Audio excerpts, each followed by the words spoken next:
Hello guys, welcome back to my channel. It's learn with fun. I know बहुत late video डाली है, sorry for the delay. As you know मेरा channel इतना ज़्यादा grow up नहीं है, तो मुझे थोड़ा टाइम लग जाता है इन्वेस्ट करने में, चीज़ें रियलाइज़ करने में, चैप्टर्स अंडरस्टैंड करके डालने में। सो प्लीज़ मैं चाहूँगी कि ऐसा नहीं है कि एज अ टीचर मैं हर चीज़ जानती हूँ, नहीं। मैं मतलब इतना लेटेस्ट एडिशंस के हिसाब से मुझे प्रिपेयर करना पड़ता है ताकि मैं आप लोगों को लेटेस्ट एडिशन के हिसाब से नोट्स अवेलेबल करवाऊँ and many more things. So I hope आप लोगों को मेरी जो मेहनत है वो पसंद आ रही होगी। And please if you want the next chapter, please कम से कम इस वीडियो पे 1000 लाइक्स मुझे चाहिए please. You know everything we are going to do for you. अभी तक इतने टाइम से मैं मेहनत कर रही हूँ, इतना टाइम से आई एम अपलोडिंग, जितना भी मुझे टाइम मिल रहा है मैं उस टाइम को एफर्टलेसली यूज़ कर रही हूँ, पूरी मेहनत कर रही हूँ ताकि आप लोगों के पास हर एक चीज़ बहुत टाइम टू टाइम पहुँचे। कहीं ना कहीं लेट हो जाता है, कहीं ना कहीं you have trouble a lot, I know that, but I am sorry for your delays, your inconveniences and many more things. So here I am going to start with a new life और new basis, जिसमें आपको हर एक editions basically 2020 के latest editions के हिसाब से मैं आपको पढ़ाऊंगी। सो नोट्स इसी पीडीएफ के द्वारा मैं आपको दूंगी। आप पीपीटी है उसको मैंने पीडीएफ में कन्वर्ट किया है, तो या तो मैं डिस्क्रिप्शन में इसका लिंक दे दूंगी, otherwise you will follow me on Instagram, मैं वहाँ पे आपको शेयर कर दूंगी। सो चलिए शुरू करते हैं। आई एम सॉरी अगेन जो भी डिले हुए हैं। आई होप आप लोगों को मेरी चीज़ें समझ आती हैं, that's why you are here with me. So thank you so much. Please जो लोग भी आते हैं मेरा वीडियो देखने के लिए उन्हें समझ आए। I am not saying subscribe करना ज़रूरी है, नहीं, अगर आपको समझ आए then subscribe it. Thank you. चलिए शुरू करते हैं। सो आज का टॉपिक है chapter 6, social responsibilities of business and business ethics. जैसा कि हमने पढ़ रखा है, सोशल रिस्पॉन्सिबिलिटी होती क्या है। हमारा समाज के प्रति कुछ रिस्पॉन्सिबिलिटीज़ होती हैं, कुछ अधिकार होते हैं। जैसे हम समाज में रहते हैं तो हमारे कुछ अधिकार हैं, तो उसी तरीके से हमारे कुछ जिम्मेदारियां भी होती हैं। उसी तरीके से अगर बिजनेस एक सोसाइटी में स्टैब्लिश किया गया है तो उसकी भी कोई तरीके की जिम्मेदारियां होंगी जो उसे फुलफिल करनी पड़ेंगी। ठीक है, तो इसे हम डिटेल में कवर करेंगे। इसमें मैं आपका एक भी टॉपिक नहीं छोड़ूंगी। इस पूरे चैप्टर में एक ही वीडियो लगेगी, तो आप अगर ये वाला वीडियो देखेंगे तो आपके एग्जाम्स के टाइम पे भी आपकी एक रिवीजन हो जाएगी। सो ओके, चलिए शुरू करते हैं। तो बेसिकली पहला पॉइंट ये है, सोशल रिस्पॉन्सिबिलिटी ऑफ बिजनेस होता क्या है, इसका ये नाम दिया क्यों गया। ओके, तो बेसिकली ये एक ऑब्लिगेशन होता है एक बिजनेस के ऊपर, जो कि उसको बहुत तरीके की पार्टियां जो कि सोसाइटी में रहती हैं वो लगाती हैं। अब क्या होती हैं ये चीज़ें, क्यों ऑब्लिगेशन लगते हैं। देखिए, अगर मैं एक समाज में रह रही हूँ तो समाज के प्रति अगर मेरे से कोई डोनेशन मांगने आ रहा है तो मैं बस जितने होंगे उनमें से मैं थोड़ा उन्हें डोनेशन दे सकती हूँ, राइट। तो ये एक तरह की सोशल रिस्पॉन्सिबिलिटीज़ होती हैं जो कि हमें एक अपने समाज में अपनी कंट्रीब्यूट करनी पड़ जाती हैं। तो अगर हम बिजनेस का देखें तो बिजनेस की कुछ रिस्पॉन्सिबिलिटीज़ होती हैं, लेकिन किसके तरह होती है समाज। अब समाज एज बेसिकली बहुत सारे लोग, राइट, जो समाज में रहते हैं वो एक सोसाइटी बनाते हैं। तो उनमें कौन कौन लोग आते हैं, उसमें कस्टमर्स आते हैं जो कि एक बिजनेस के सामान को खरीदते हैं, वर्कर्स आते हैं जो कि बिजनेस के अंदर काम करते हैं, शेयर होल्डर्स आते हैं जो कि बिजनेस में पैसा लगाते हैं, एंड द कम्युनिटी जो कि बिजनेस की आजू बाजू स्टैब्लिश की गई होगी जहाँ पे बिजनेस स्टैब्लिश किया जाएगा। अब आप ये सोचिए, हम कहीं बिजनेस स्टैब्लिश करते हैं तो वो एकदम मतलब पूरा खाली इलाका तो नहीं होता, एज अ मार्केट होता है, बहुत सारे लोग आते जाते हैं, कॉम्पिटिटिव्स भी मार्केट में होते हैं, बहुत कुछ होता है। तो हम उसे एज अ कम्युनिटी देखते हैं कि वो एक कम्युनिटी है। ठीक है, तो सोशल रिस्पॉन्सिबिलिटीज ऑफ बिजनेस क्या होता है, कुछ रिस्पॉन्सिबिलिटीज बिजनेस की किसकी तरफ, कस्टमर्स की तरफ, वर्कर्स की तरफ, शेयर होल्डर्स की तरफ और कम्युनिटी की तरफ। ओके, यहां तक क्लियर हो गया। नाउ अब कुछ केसेस हैं। पहला, आपने डिबेट सुना होगा, उसी से मैं आपको यहाँ पे रिलेट करवाती हूँ। डिबेट में फॉर और अगेंस्ट दोनों होते हैं। एक पक्ष में बोल रहा होता है किसी चीज़ के, मतलब साथ बोल रहा होता है, कोई अगेंस्ट बोल रहा होता है। तो यहाँ पे पहले हम बात करेंगे केसेस फॉर सोशल रिस्पॉन्सिबिलिटीज, मतलब सोशल रिस्पॉन्सिबिलिटीज की तरफ से मैं बात कर रही हूँ। ओके, सबसे पहली point, business is a part of society. Obviously business एक पार्ट है सोसाइटी का। कैसे, जहाँ पे भी आप अपना बिजनेस स्टैब्लिश करोगे वो एक सोसाइटी होगी ना, ऑब्वियस बात है, एक लोकेशन होगा, एक एरिया होगा। अब पार्ट है जैसे हम उसी सोसाइटी उसी एरिया का रिसोर्सेज यूज़ कर रहे हैं, वहीं के लेबर्स यूज़ कर रहे हैं, उधर के कस्टमर्स को बेच रहे हैं, वहीं के कंज्यूमर्स उसे कंज्यूम कर रहे हैं, तो एक पार्ट हो गया सोसाइटी का। तो इसीलिए हमें कहा जाता है कि business is a part of society. तो हमें हर एक चीज़ को ध्यान में रख के चलना चाहिए। Okay. Second is avoidance of government regulations. Obviously अगर हम अब सोशल रिस्पॉन्सिबिलिटीज़ के साथ चलेंगे, साल में एक दो बार भी सोसाइटी में कुछ कॉन्ट्रीब्यूट कर देंगे, राइट, तो गवर्नमेंट रेगुलेशंस के तहत हम बचे रहेंगे। गवर्नमेंट हम पे कोई भी लाइक कंपनसेशन या कुछ नहीं करेगी, क्योंकि गवर्नमेंट भी उन्हीं को हेल्प करती है जो कि सोसाइटी को हेल्प करते हैं, राइट। क्योंकि हमने इको में ये चीज़ पढ़ी है कि गवर्नमेंट पॉलिसीज़ के हिसाब से क्या होता है, गवर्नमेंट प्रॉफिट और सोशल वेलफेयर दोनों करवाना चाहती है, राइट। तो वो क्या करेगी, वो जो कंपनी स्टैब्लिश है उन पे ये चीज़ डालेगी कि वो भी सोशल वेलफेयर करें, ताकि उनकी हेल्प की जा सके। Okay. Third, long term self interest of business. अब देखिए, लॉन्ग टर्म जो हमारा बेसिक मुद्दा होता है, लाइक अगर कोई प्लेयर्स हमारे मैच में खेल रहे हैं, दे आर प्लेइंग क्रिकेट, तो उनका बेसिक स्टार्टिंग से एंड तक उनका यही होता है कि उन्हें जीतना है, राइट। ठीक वैसे ही हमारे बिजनेस जब हम स्टैब्लिश करते हैं तो हमें ये होता है कि हमें प्रॉफिट कमाना है, लॉस नहीं, हमें प्रॉफिट ही कमाना है। तो ये एक सेल्फ इंटरेस्ट होता है बिजनेस का, प्रॉफिट कमाना। लॉन्ग टर्म होता है, हम जैसे अभी मैंने स्टैब्लिश कर दिया तो एक महीने में प्रॉफिट आ गया तो मैं सोचूंगी कि मेरा बिजनेस चल गया, ऐसा नहीं होता। It's a long time process, time लग जाता है चीज़ों को होने में। ओके। सो यहाँ पे क्या मैं बताना चाह रही हूँ आपको, long term self interest of business का बेसिक मतलब होता है कि वो जो बिजनेस है वो उसका इंटरेस्ट तो उसका प्रॉफिट में है, लेकिन जो कुछ हिस्सा अपना, जैसे प्रॉफिट का कुछ हिस्सा आपको सोसाइटी में कॉन्ट्रीब्यूट करना होता है, ताकि सोसाइटी भी आपके लिए मौका मिलने पे हेल्प करे या आपकी गुडविल इंक्रीज करने में हेल्प करे। अगर आप अच्छी कंपनी साबित होते हो तो ऑब्वियसली आपको मार्केट से पैसा उठाने में टाइम नहीं लगेगा, लोग आपकी गुडविल एज अ गुडविल बहुत लोग यूज़ करेंगे आपको, बहुत सारे लोग आपकी कंपनी में इन्वेस्ट करना चाहेंगे क्योंकि आपकी गुडविल अच्छी होगी। सो ये हर चीज़ अपने में इंटर कनेक्टेड होती हैं।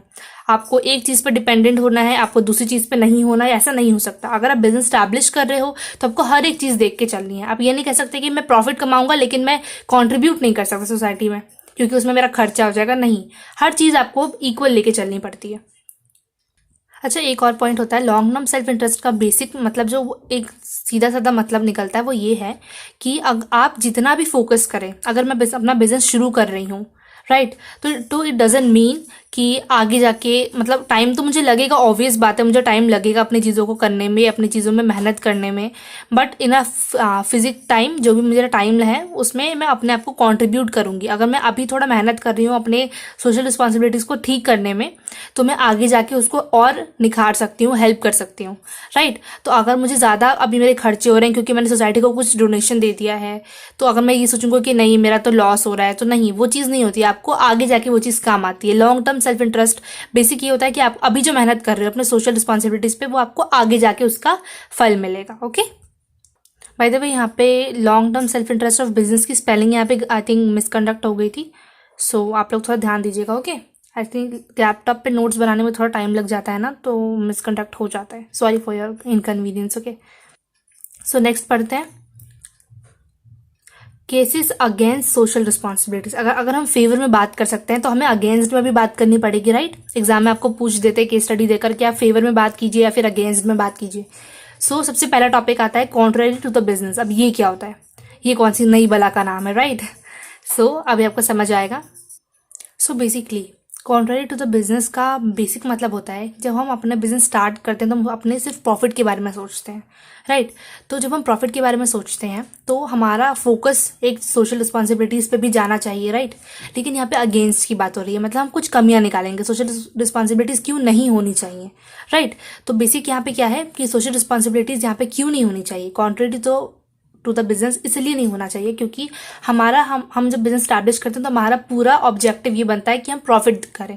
ऑब्वियसली हम प्रॉफिट कमाएं, लॉस पे ना जाएं, या फिर what is the social responsibilities, हमें कोई भी बिजनेस में ये सोचता है, ठीक है, कि मैं बस प्रॉफिट कमाऊं, पैसे बढ़ाऊं, ठीक है, अपनी इनकम डबल करूं।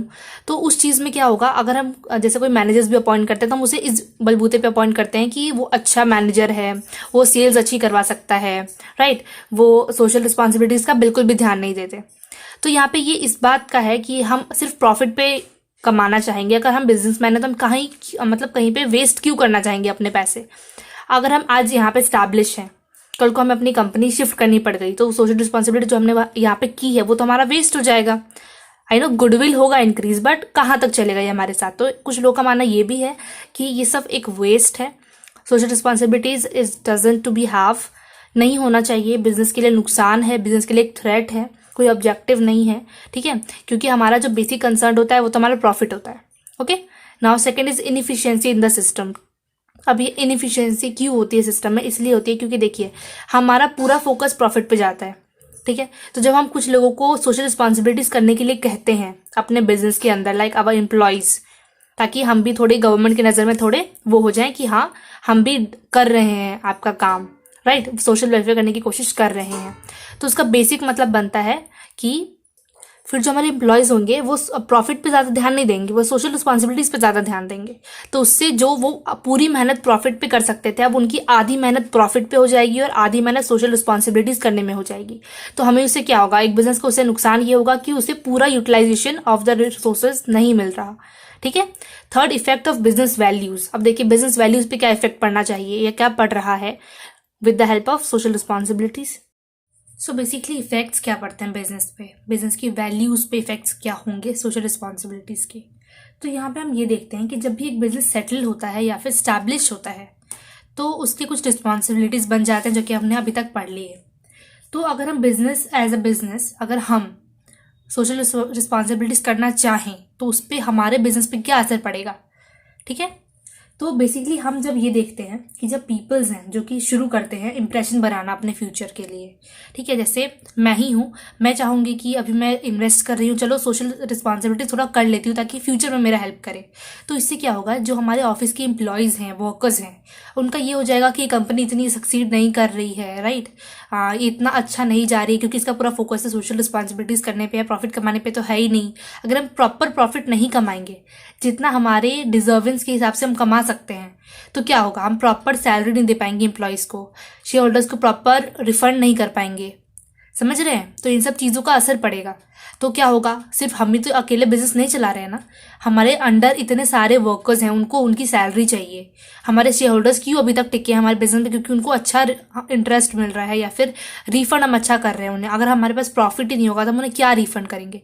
अगर शेयर होल्डर्स को बार बार लॉसेज झेलने पड़ेंगे तो ऑब्वियसली वो हमारे उससे बैकआउट कर जाएंगे, राइट। तो इससे क्या होगा कि बिजनेस जो है, अगर मेरा बिजनेस है, मैं बार बार सोशल रिस्पॉन्सिबिलिटी कर रही हूँ, प्रॉफिट मेरा घटता जा रहा है, तो इससे क्या होगा, इससे मेरे जो बिजनेस के लोग हैं वो मेरे पे ट्रस्ट करना बंद कर देंगे, धीरे धीरे करके लोग कंपनी छोड़ना शुरू कर देंगे। तो इससे मुझे आगे जाके दिक्कत होगी, राइट। इसीलिए हम नहीं चाहते कि ज़्यादा ध्यान दिया जाए सोशल रिस्पॉन्सिबिलिटीज़ पे।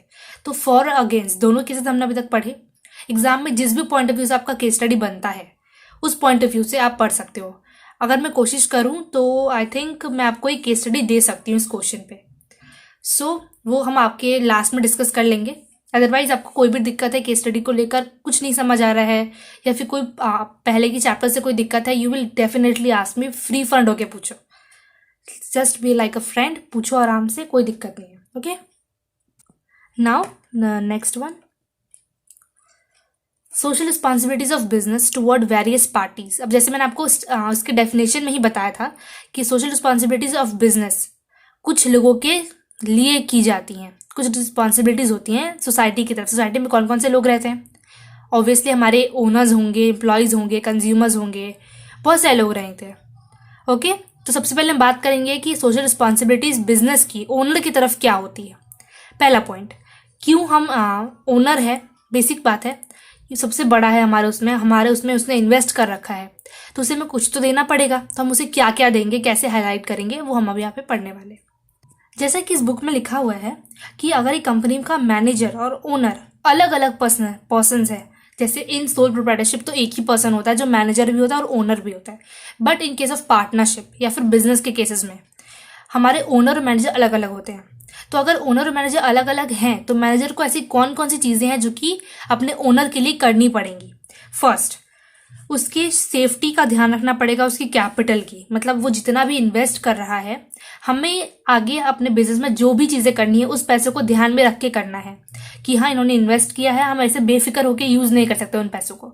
हमें ऐसे यूज़ करना है कि हाँ उससे जो हमें रेवेन्यू मिले, उससे जो हमें प्रॉफिट मिले, उसका हम कुछ % अपने ओनर्स को भी दे सके ताकि वो लोग भी खुश रहें।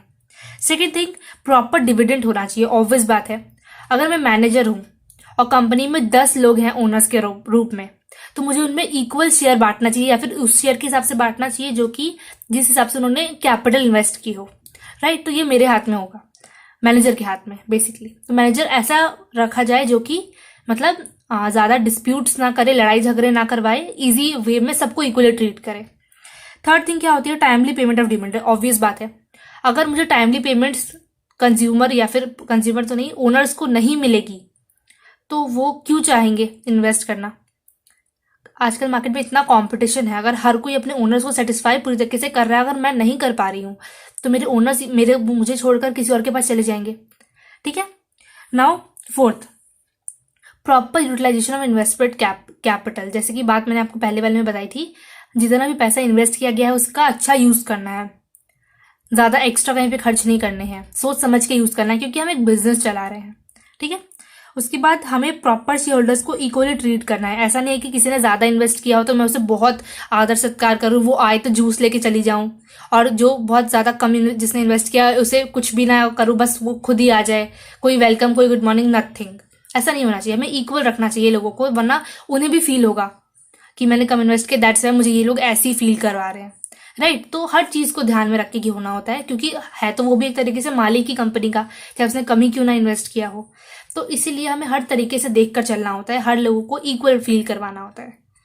हम अपनी कंपनी में कितना क्या प्रोग्रेस हो रही है, कितनी खराबी है, हमें सब उन्हें बताना चाहिए, ताकि वो लोग भी अवेयर रहें। कहीं ऐसा ना हो कि उन्हें किसी और से पता चले हमारी कंपनी के बारे में, तो वो लोग फिर बैकआउट करना शुरू कर दें।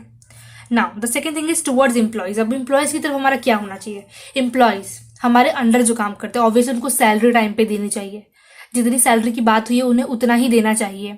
अगर उन्हें एक्स्ट्रा काम किया तो उन्हें बोनस भी देना चाहिए, अगर उनकी मेहनत अच्छी है तो हमें उन्हें मोटिवेट भी करना चाहिए, राइट। तो ये सब चीज़ों से क्या होगा, उनका ध्यान रहेगा कि हाँ मतलब हमारी कंपनी इतनी अच्छी तरीके से हमसे बिहेव कर रही है, हमें इक्वली समझ रही है, हमें एक्स्ट्रा बोनस दे रही है, तो वो हमारी कंपनी को छोड़ के दूसरी की कंपनी में नहीं जाएंगे, सीधी बात है, ठीक है। हमें अपने मैनेजमेंट में उन सबको पार्टिसिपेट करवाना चाहिए। जैसे बहुत सारे मैनेजर्स हैं, अगर वो अच्छा काम कर रहे हैं तो उन्हें प्रोवाइड करवाना चाहिए वो अच्छी अच्छी फैसिलिटीज़, ताकि वो और अच्छा काम कर सके। उन्हें ट्रेनिंग दिलवानी चाहिए ताकि वो और अपना एफिशिएंसी, इफेक्टिवनेस निखार के अपना काम कर सके, एंड मैनी मोर थिंग्स। उन्हें प्रॉपर प्रमोशन देना चाहिए अगर वो डिजर्व करते हैं, अपॉर्चुनिटीज़ देनी चाहिए प्रमोशंस की, ठीक है। Now third is toward consumers. अब कंज्यूमर्स देखिए, कहीं ना कहीं हम भी एक कंज्यूमर है, आप भी एक कंज्यूमर हो, क्योंकि आप अगर आपके पास बिजनेस है, बिजनेस चलाते हो, फिर भी आप एक तरीके से कंज्यूमर हो। क्यों? क्योंकि आप हर चीज़ अपने बिजनेस से प्रोड्यूस नहीं कर पाते, आप कुछ कुछ मार्केट में जाके खरीदते हो। जब हम खरीद के कोई चीज़ कंज्यूम करते हैं तो हमें एज अ कंज्यूमर ट्रीट किए जाते हैं। तो यहाँ पे हम कंज्यूमर हैं, अगर हम कंज्यूमर हैं तो हमारे क्या राइट्स बनते हैं, हमें जो सामान मिले उसकी क्वालिटी अच्छी होनी चाहिए, जितने का वो प्राइस है हमें उतने में ही, अगर मतलब क्वांटिटी के हिसाब से हमें उतने ही में ही उस प्राइस को देना चाहिए, राइट। मतलब हमें वो सब चीज़ें अच्छी क्वालिटी में होनी चाहिए, क्वांटिटी अच्छी होनी चाहिए, राइट। इन सब चीज़ों पे ध्यान देना होता है। सो हमें जैसे मार्केट में गुड्स अगर हैं तो चीप रेट्स पे होने चाहिए ताकि हर कोई खरीद सके। जरूरी नहीं होता सिर्फ अमीर लोग ही खरीदे, गरीब को भी इतना होना चाहिए कि हाँ गरीब भी खरीद सके, ठीक है। उसके बाद मतलब हमें कस्टमर को अच्छे तरीके से ट्रीट करना चाहिए, क्योंकि कस्टमर्स है तभी तो बिजनेस है। उसके बाद हमें जैसे पोलाइट वे में बात करनी चाहिए कस्टमर से, इतना ज़्यादा भड़क के बात नहीं करना चाहिए। आपने किसी किसी को देखा होगा, एज लाइक लेटेस्ट मेरे साथ भी हुआ है। मैं कॉलेज बैग खरीदने के लिए गई थी, सो मैंने उनका कुछ सामान मतलब मैंने बोला दिखाने के लिए कॉलेज बैग्स, तो उन्होंने दिखाया तो मुझे कुछ भी पसंद नहीं आया। I don't know why, but मुझे कुछ नहीं पसंद आया। और उनका रिएक्शन ऐसा था कि मतलब आपने इतना सारा खुलवा दिया तो आपको लेना ही पड़ेगा। तो मेरा था कि मैंने इतना नहीं बोला था खोलने के लिए, आपने खुद से खोला ना। तो वो एक होता है कि लोग ठीक से बात करते हैं अपने कंज्यूमर्स के साथ, बट कुछ लोगों का होता है कि मतलब they are forcing you to buy their things from their shop. तो ऐसा नहीं होता ना, तो थोड़ा हमारा भी थोड़ा देखना होता है कि नहीं हमारे बजट में नहीं है, या फिर हमें ये चीज़ कलर पसंद नहीं है, हमें ये पसंद नहीं है। तो हमें वैरायटीज़ है मार्केट में, तो हमें उस हिसाब से भी चाहिए होता है। तो इसीलिए लोगों को ठीक से बात करनी चाहिए लोगों से, ठीक है। तो इसीलिए हमेशा कंज्यूमर्स के साथ ठीक से बिहेव होना चाहिए, अदरवाइज उनके शॉप से सामान नहीं खरीदेंगे, ऑब्वियस सी बात है। और जैसे लोग कंज्यूमर्स को कोई दिक्कत है उनके प्रोडक्ट्स, तो उनकी बात सुननी चाहिए कि हाँ क्या दिक्कत है। ज़रूर नहीं होता कि सिर्फ खरीदते वक्त वो अच्छे से बात करें, सामान रिटर्न करते टाइम अच्छे से बात ना करें, ऐसा नहीं होना चाहिए। हर तरीके से अच्छे से बात होनी चाहिए। उसके बाद अब नेक्स्ट पॉइंट क्या बनता है, टुवर्ड्स गवर्नमेंट। अब देखिए जैसे यहाँ पे इमेज है वो टैक्सेस के हिसाब से है, तो हमें गवर्नमेंट को टाइम टू टाइम टैक्स देना चाहिए, उनके साथ चीट नहीं करना चाहिए, उनकी जितने टैक्स की वैल्यू बनती है उन्हें उतना ही देना चाहिए, राइट। गवर्नमेंट्स की प्रोग्राम्स के हिसाब से चलना चाहिए, अपना लीगल बिजनेस करना चाहिए, इलीगल नहीं करना चाहिए। हमारे जो गवर्नमेंट की स्टैब्लिशमेंट्स है, न्यू इंडस्ट्रीज की जो पॉलिसीज है उनके हिसाब से चलना चाहिए, ठीक है। नाउ कम्युनिटी में क्या होता है, हमें प्रॉपर एम्प्लॉयमेंट लोगों को देनी चाहिए, ठीक है। उसके बाद हमें अपनी, अगर हमारे बिजनेस से इन्वायरमेंट को कोई दिक्कत हो रही है तो हमें उस पर भी ध्यान देना चाहिए, लाइक पोल्यूशन कम करना चाहिए। अगर हमारे बिजनेस में केमिकल ज़्यादा हो, हार्मफुल केमिकल ज़्यादा प्रोड्यूस हो रहे हैं तो हमें उस चीज़ पे भी कंट्रोल करना चाहिए। उसके बाद हमें स्टैंडर्ड ऑफ लिविंग लोगों की बढ़ाने में हेल्प करना चाहिए। अगर हम कोई दान कर सकते हैं जिससे बगल में एक पार्क बन जाए तो हमें वो चीज़ कर देनी चाहिए, हमें अपना पैसा नहीं देखना चाहिए, क्योंकि कम्युनिटी में हम भी रहते हैं तो हमें भी ये चीज़ ध्यान देनी चाहिए। आफ्टर दैट ऐसा नहीं होना चाहिए कि हम कोई गलत चीज़ का एडवर्टाइजमेंट करवा रहे हों, वो प्रोडक्ट किसी और चीज़ के बारे में हो, उससे कोई और नुकसान होने वाले हों, लेकिन हम सिर्फ पॉजिटिव बता रहे हैं, नुकसान नहीं बता रहे, ऐसा भी नहीं होना चाहिए, ठीक है।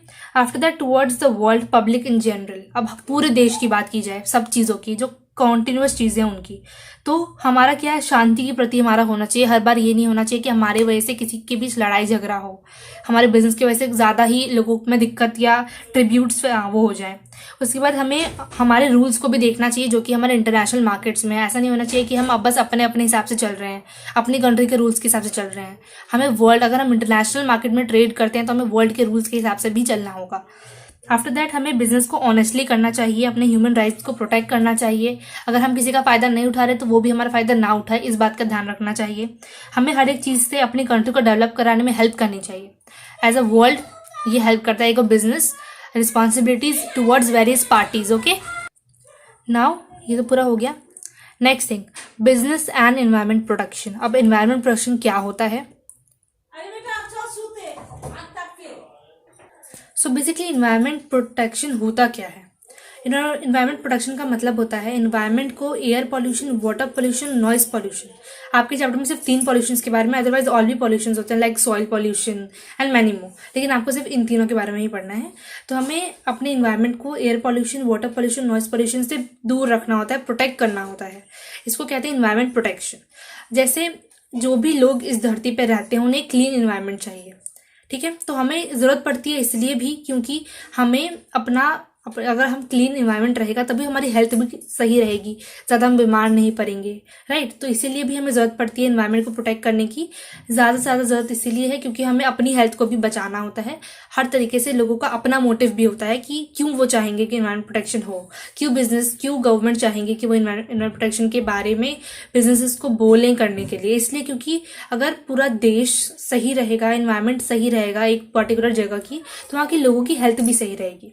Okay, now types of business pollution. 3 types के होते हैं as you told you, air pollution, water pollution and noise pollution. इतना डिटेल में आप लोगों को नहीं जाना। एयर पॉल्यूशन बेसिकली क्या होता है, एयर पॉल्यूशन में जो धुआं वगैरह है वो एयर को पॉल्यूट करता है, राइट। वाटर पॉल्यूशन पानी में गंदगी, कुछ आपने देखी होगी इंडस्ट्रीज का केमिकल्स, गंदा पानी भी पानी में ही इन लोगों ने कुछ अच्छा तरीका इंतजाम नहीं किए होते तो उनका रिवर्स में ही बह रहा होता है, तो उससे रिवर का जो पानी है वो पॉल्यूट हो रहा होता है। नॉइज पॉल्यूशन, किसी फैक्ट्री में देखा है मशीन्स की आवाज़ चलने से कितना ज़्यादा नॉइज होता है। तो इसीलिए कहा जाता है कि जहाँ पे बिजनेसेस इस्टेब्लिश का एरिया है वहाँ पे कोई घर वगैरह ना हो, क्योंकि उनके जो चिमनी से जो धुआं निकल रहा होता है, उनके जो केमिकल्स होते हैं जो वाटर में डिजॉल्व हो जाते हैं और उनका जो नॉइज़ होता है उससे एक रेगुलर बीइंग या फिर as a said human being को बहुत दिक्कत होती है अपने लाइफ को कॉन्टिन्यूसली जीने के लिए। उनकी बीमारियां शुरू हो जाएंगी, राइट। इसीलिए एक प्रॉपर एरिया बोला जाता है कि यहाँ पे इस एरिया पर जहाँ पे ज़्यादा से ज़्यादा पेड़ हों, ज़्यादा ट्रीज हों, उस एरिया पे इंडस्ट्रीज को स्टैब्लिश करना चाहिए। नाउ बिजनेस एथिक्स का मतलब क्या होता है? Anyone knows? फटाफट कमेंट करो, फटाफट जल्दी। वैसे जैसे मैं बोलूँ, जैसे लोग कहते नहीं आपके पास एथिक्स नहीं है, you don't have ethical values, माँ बाप ने कुछ सिखाया नहीं है, ऐसा बोला जाता है ना, तो यहाँ पे एथिक्स वर्ड बार बार यूज़ होता है। एथिक्स का मतलब होता है संस्कार, वैल्यूज़, राइट। तो यहाँ पे सोसाइटी के पास कॉन्सेप्ट, सोसाइटी को कौन से संस्कार सिखाए भाई, राइट। तो यहाँ पे क्या होता है कि सोसाइटी के जो बारे में हम बात कर रहे हैं, तो बेसिकली ये होता क्या है, it refers to society determine moral principles which govern the activities of our business. बहुत ज़्यादा बोल दिया, आपको समझ नहीं आया होगा। Wait, I will told you. Basically I just told you in the previous things also, बाकी की वीडियोज़ में भी मैं आपको बताती हूँ कि बिजनेस का जो एक मोरल वैल्यू होती है इज़ लाइक कि वो जितने लोगों को अपने साथ जोड़ती है उन सबका ध्यान रखे, किसी को कोई तरीके का दिक्कत ना हो, या फिर कोई जैसे उनकी जितना हक बनता है सैलरी पे उतना ना मिल रहा हो, ऐसा कुछ नहीं होना चाहिए। तो बिजनेस की पूरी वैल्यू बनती है कि वो उनकी तरफ जितने भी लोग हैं, लाइक कंज्यूमर्स है, सप्लायर्स है, कॉम्पिटिटर्स है, सोसाइटी है, गवर्नमेंट है, शेयर होल्डर्स, उन सब पे मतलब उनका पूरा वो हो, पूरा ध्यान दिया जाए ताकि लोगों को बुरा ना लगे या फिर लोगों को कोई तरीके की दिक्कत ना फेस करनी पड़े। तो बिजनेस एथिक्स ये भी होते हैं। Okay, after that maybe I give you some examples of business. जैसे हम अपने सप्लायर्स को एकदम टाइम टू टाइम पेमेंट करें, तो ये बिजनेस एथिक्स है। हम एकदम हेल्दी कंपटीशन रखें, right. Healthy competition like just like हम चीटिंग ना करें उनके साथ, जो हमारे कॉम्पिटिटर्स हैं, हम एकदम हेल्दी कंपटीशन करें बिना चीटिंग किए, अपनी काबिलियत के हिसाब से कंपटीशन करें, right. After that elements of business ethics. अब एलिमेंट्स क्या है भाई, बेसिकली क्या होता है, सेल्फ इम्पोज डिसिप्लिन। जैसे एक बिजनेस को पूरा डिसिप्लिन होना चाहिए। जैसे लाइक अगर मैं ओनर हूँ, तो अगर मैं अपने बिजनेस में विजिट कर रही हूँ, जा रही हूँ, तो ऐसा ना हो कि कोई कहीं भाग रहा है, कोई कुछ कर रहा है, कोई कुछ कर रहा है, कोई अपने टाइम पे है ही नहीं, कोई अपनी जगह पे नहीं है, सामान फाइल्स पड़ी हैं कहीं और, किसी का कोई ध्यान नहीं है। ऐसा नहीं होना चाहिए, क्योंकि जब चीज़ें डिसिप्लिन होती हैं, लोग टाइम पे आते हैं ऑफिस में, टाइम पे काम करते हैं, टाइम पे लंच होता है, टाइम पे छुट्टी होती है, तो लोगों का थोड़ा होता है कि yes this is a focused work. लोगों का पूरा फोकस होता है चीज़ों पर। अगर आधा टाइम फाइल कहीं पड़ी है, लोगों को फाइल ढूंढने में आधा घंटा लग रहा है, तो इससे हमारा टाइम वेस्ट होता है। अगर हम उस पूरे दिन में 10,000 प्रोडक्ट्स बना सकते हैं, due to this ineligibilities और अनडिसिप्लिन्ड, हमारा प्रोडक्ट कम बन रहा है, लाइक सिर्फ 900 बना पा रहे हैं, 800 बना पा रहे हैं, तो इससे हमें नुकसान है। Second, honesty. ऑनेस्टी मीन सच्चाई, मतलब अच्छे से बात करना, लाइक सच्चाई बोलना, बेसिकली ऑनेस्टी का मतलब होता है। तो हम ये नहीं चाहते कि बिजनेस एथिक्स में जितने भी चीज़ें हमने पढ़ी हैं, बेसिकली ये होती है ना कि हमारे जो क्या कहें, हमारे जो कंज्यूमर्स हैं वो हमें ठीक से जवाब दे कि हाँ उनको हमारा प्रोडक्ट कैसा लगा। हमारे जो एम्प्लॉयज़ हैं वो हमें ठीक से बताएं, कुछ फ्रॉड ना करें हमारे साथ, राइट। क्योंकि एक होता ना जैसे कोई हमें चीट कर जाता है, वैसा नहीं होना चाहिए। Third, equality. हमें सबको इक्वल रखना चाहिए, बड़ा हो छोटा हो, एम्प्लॉय हो, ओल्ड हो, मैन हो, गर्ल हो, वटेवर, जेंडर पे नहीं जाना चाहिए, इक्वालिटी रखनी चाहिए। Guiding force. गाइडिंग फोर्स का बेसिक मतलब होता है कि एथिक्स को स्ट्रेस अपॉन करना चाहिए, वेलफेयर करना चाहिए लोगों पे, लॉज के हिसाब से चलना चाहिए, and many more things like that. Okay, उसके बाद हेल्पफुल एटीट्यूड। ऑब्वियस बात है, जब किसी को हमारी ज़रूरत पड़ रही है तो ऐसा नहीं होना चाहिए कि हम उसकी हेल्प नहीं कर रहे हैं।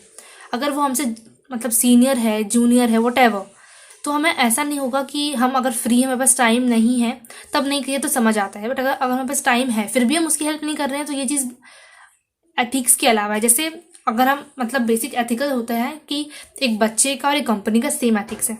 लोग हमें एज लाइक चाइल्ड, कोई भी चाहेगा कि उसका बच्चा डिसिप्लिन्ड हो, सच्चाई बोले, मतलब सबसे सही से बात करे, राइट, हेल्प करे सबकी। तो वही चीज़ें बिजनेस में भी आती हैं, right. It's just a different thing, but ऐसे देखा जाए तो एज अ चाइल्ड और बिजनेस एथिकल सेम होते हैं।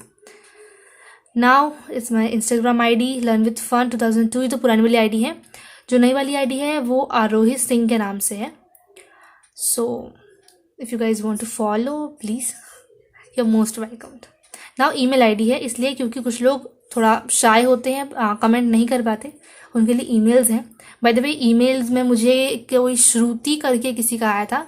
If you are watching Shruti, thank you so much for your lovely comments, and I just hope you are doing very good on your lives. You asked me for notes, I just send you, and I hope you guys are doing very well, and please save from COVID-19. And please अगर video अच्छी लगे तो subscribe कीजिएगा, like कीजिएगा, share कीजिएगा। And हाँ, इसमें मैं थोड़ी नर्वस हो रही थी क्योंकि काफ़ी दिनों बाद मैंने वीडियो बनाई, तो थोड़ा बहुत नर्वसनेस हो रहा था मुझे। I hope you just ignore that. Okay then thank you.